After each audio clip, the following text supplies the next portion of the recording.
Hello everyone. It's Mr. Bellis here. If you're watching this, great job for taking it upon yourself to do so because, long story short, I didn't realize that we had a faculty meeting tomorrow at the time we're supposed to meet. Or that I proposed to meet to make up this session for this week, but I think that works out anyway because a couple people emailed me saying that they would not be able to make a Friday session. So I was gonna record it anyway, so I think I'm just gonna record this and then not really worry about a live session since I'm pretty much the only one who talks anyway.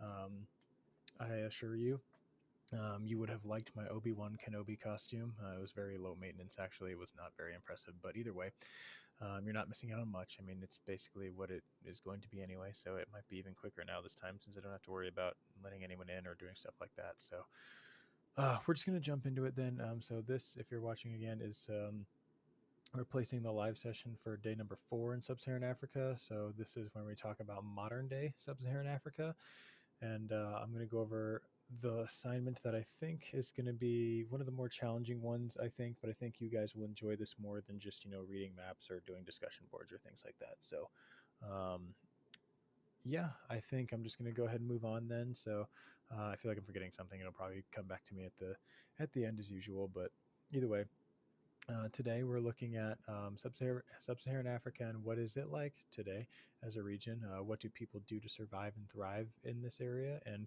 we're going to discuss some different resources available in the region, as well as some unique aspects about life in Sub-Saharan Africa. So first things first, kind of what they're known for. Sub-Saharan Africa is a land of resource contradictions.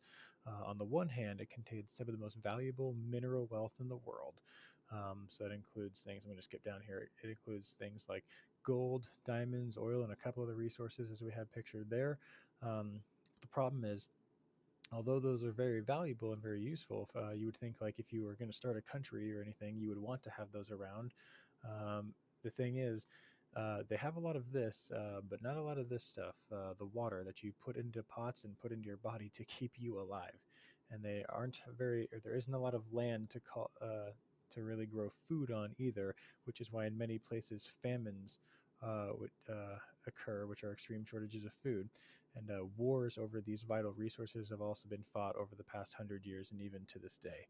Um, but I did include a couple pictures of some nice skylines as well, because although a lot of nations there are not as developed as what we're used to seeing in the United States or around in Europe or other places in the world, they do have some very modern cities. And I think Lagos in Nigeria is one of the cities in the world that is one of the most rapidly growing right now. Same with Johannesburg. Remind me, someone I know went to South Africa and went to Johannesburg. If we have time another day, remind me about the crazy story that I know from these people that they went there and they almost died as soon as they got off the plane and went into the city. That's how crazy it is there with crime. But I'll get to that another time, I think. But anyway, the stuff we need to cover includes what do people do there for a living? What do people do there to get money? And I would say most of it, about 70% of it actually, is going to be agriculture and working on farms. Although agriculture is 70% of the employment, it is rarely easy to actually do. Um, some areas have water and fertile soil that can produce an abundance of food, and in those regions, we have cash crops that are supported, like your chocolate, like a couple other things we mentioned the other day. But unfortunately, most of the time, though, many of the farmers in sub-Saharan Africa are actually subsistence farmers. That means they can only grow enough food to live on, not to sell.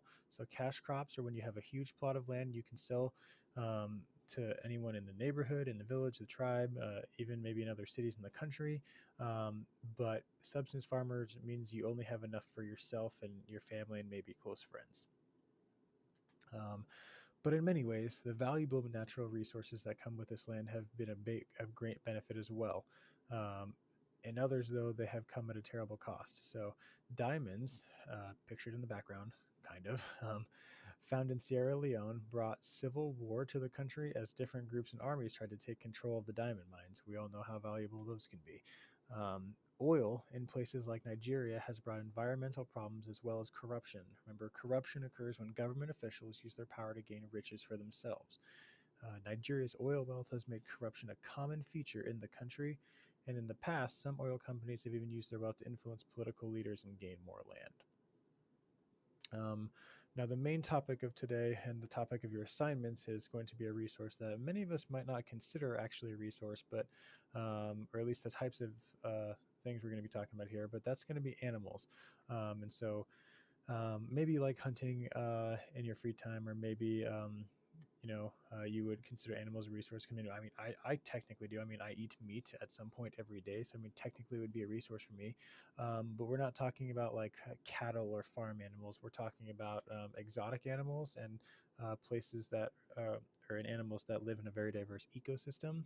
Um, and when those animals use those resources is a little bit different, especially considering in almost every country in Africa, I think, if not every country, it is illegal to hunt animals like pictured here, like elephants, rhinos, lions, tigers, bears, oh my, right. But Sub-Saharan Africa has a very rich, diverse animal population, like we said, but then the one persistent threat to the environment is the poaching, which is the illegal hunting of animals. So, like in the United States, it is legal to hunt certain animals in certain places, but when it is illegal, you are poaching them. Um, but poaching has a lot of different effects. Not many of them are good. Animals are often hunted because some cultures believe that tusks and horns and other parts of animals have medicinal properties, or a lot of people view them as status symbols. Like, hey, look at me! I've killed 10 lions. I'm going to wear a necklace entirely out of lion's teeth or something like that. They can have different meanings and different reasons that people poach them, but um, in the 21st century, it is basically just because of money. They're worth a lot for these parts, but it has been difficult to stop the poaching of elephants and rhinos specifically in sub-Saharan Africa because the practice has been very profitable. So imagine this: you go to Texas Roadhouse or your favorite place to get maybe a steak or a nice meal or something, and you order the steak that is 16 ounces. That's 1 pound, so it covers most of your plate, but not the whole thing. We're not going too crazy here.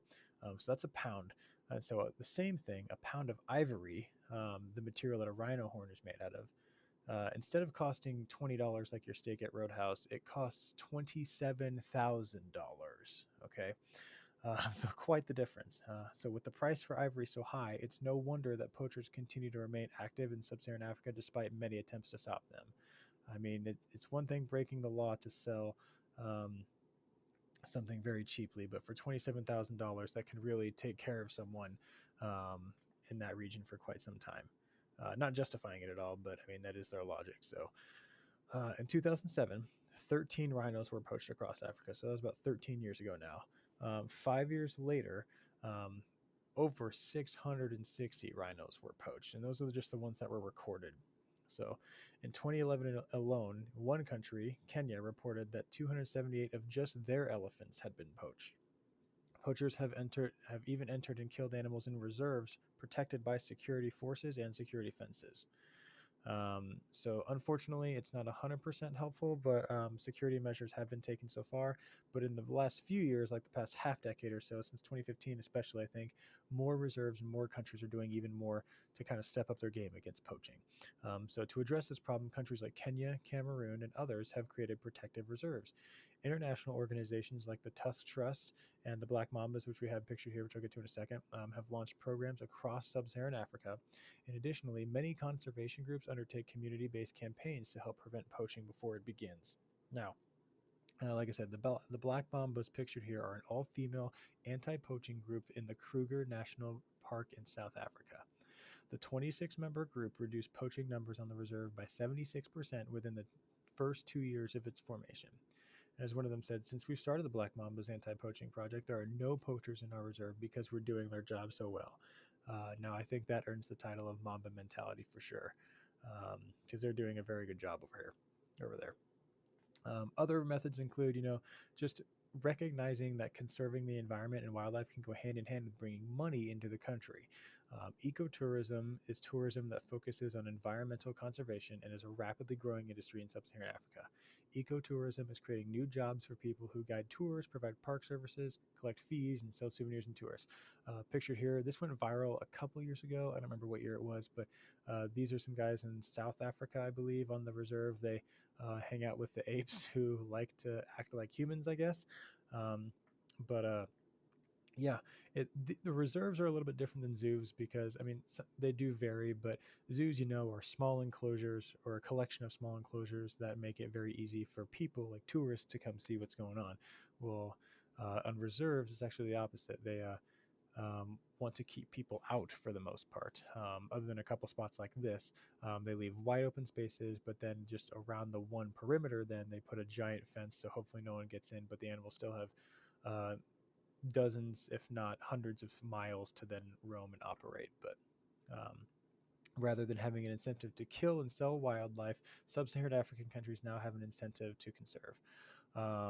Unfortunately, though, with this, and I share this just because it was so recent, these guys pictured here, they actually were just murdered by poachers that were trying to get, I don't know if it was anything to do with the apes or anything, but I know they were getting onto the reserve, and the poachers ambushed this group of rangers, and unfortunately, none of them survived. So even though these guys went viral, everyone loved them. Poachers are still so desperate for money and so desperate to maintain that way of life for themselves that they're willing to not only kill animals but to kill other human beings in the process. So unfortunately, not all of these methods are as effective as maybe they could be. But your assignments is going to be on a little bit of a brighter note. You're going to be looking at some things that we could do to help, or thinking about things we could do to help, not necessarily us like you and me, but just us as people or us as countries in Africa or any of the people in reserves or rangers or anything like that. But your job is to create an infographic. It is going to be easier than the last ones we've done. I think that every other infographic we've done has had at least multiple slides, but on the one I'm going to show you, it is actually only going to be one slide total. And so I think, yeah, we've done this with natural disaster. I think we did this in East Asia as well. But yeah, it shouldn't be too bad. I'm pulling up the example here. Oh, that's not the example. That's exactly what I have open, actually. Um, Let me get the example up. But actually, first I'm going to go to Schoology real quick. Here we go. So after you're done watching this, which will be posted somewhere on here, you can go ahead and go look at this infographic assignment. And this tells you everything you need to do. It looks like some people have already submitted that. That's interesting. um, but anyway, uh, we're mainly looking at your content and your creativity. And as long as you hit these other points, you should be fine. But your student has, or you guys are going to put at least 3 pieces of information that support why poaching should be illegal or why it's wrong or the negative effects of poaching. You can take any of those angles on that. And then I need 3 sentences on that. And then I need 1 sentence or 1 idea or 1 proposition of ways that South or Sub-Saharan African countries or reserves can create or enforce laws to help, or like what can we do to stop this overall. But creativity is something else. Like I said, I'm going to look at hardcore. But how original and creative is this? Does this image stand out in a crowd, or did you just put a couple facts on blank white slides and did you call it good? I'm going to show you then now um, one I made about something similar, but it's not quite Sub-Saharan African poaching. It's about saving the dinosaurs. So, fun fact, Universal Studios, the company who produces the Jurassic World movies, actually made an entire fake website about saving the dinosaurs when that last movie came out. I don't know how many of you saw it. We watched a clip in a couple of my classes, I think, but how the dinosaurs were in trouble, the volcano erupting, and we had to go save them. And so I made an infographic advertising for the dinosaur protection group and why we should save the dinosaurs. And so I have a whole video posted about this. I have it linked up there in the Schoology folder. So I'll go more into the details on how I made this and what this includes on there. But overall, the biggest thing is creativity. I didn't just use plain white slides. I included a couple extra pictures. You need to have 2 images on there. So I have 4 is what I would count. Maybe I would count 6 with those 2, but 1, 2, 3, 4, 5, 6. Wait, 1, 2, 3, 4, 5, 6. Okay, yeah, just making sure. but then I have, the facts up here, and then what can we do down here. So you need 1 and 3. So I went above and beyond, but that's what you got to do to get an A, okay? This is what you should kind of shoot for. Now, don't do the exact same thing. Like, don't just copy and paste this or anything. In fact, you can't copy and paste it because it's about a totally different topic. Um, but as long as you make it look organized, like I have clear columns, picture, sentence underneath, sentences, picture underneath. It's not just randomly spread out. And I compare this actually to a bad example I made. And you can see the difference there in that video as well. But this is what we're going for. I understand that this might be tough. I think you guys are up to the challenge. I think we've done enough things like this before where you can definitely succeed with this. I wouldn't assign it if I didn't think you guys would do well on it. So um, I know you got this. And I'm gonna say that this is gonna be due. I will give you guys a whole week since you didn't get to talk to me about it. So I'm going to put this up. It should be ready for you to go by Friday morning, and then you should be able to view this anytime the rest of the week. And then I'm going to say, yeah, you got a week to do it. So I'm trying to think if there's anything else I need to let you guys know of. If I'm forgetting anything, I'll reach out via email or I'll send an announcement out to you guys. But otherwise, I think that's about it. So, yeah, you got a week to do this. Get it to me by next Friday, please. And that would be Friday the, let me check my calendar here. That would be Friday the 15th of May. Okay, so should be good to go. That'll be the second to last assignment. This will be worth a decent amount of points, but technically still in the homework category before our final assignment next week. So as usual, if you have any questions, email me. Let me know. I don't know if something's going wrong if I don't know about it, so don't assume someone else is um, asking questions for you. Just let me know. So, all right.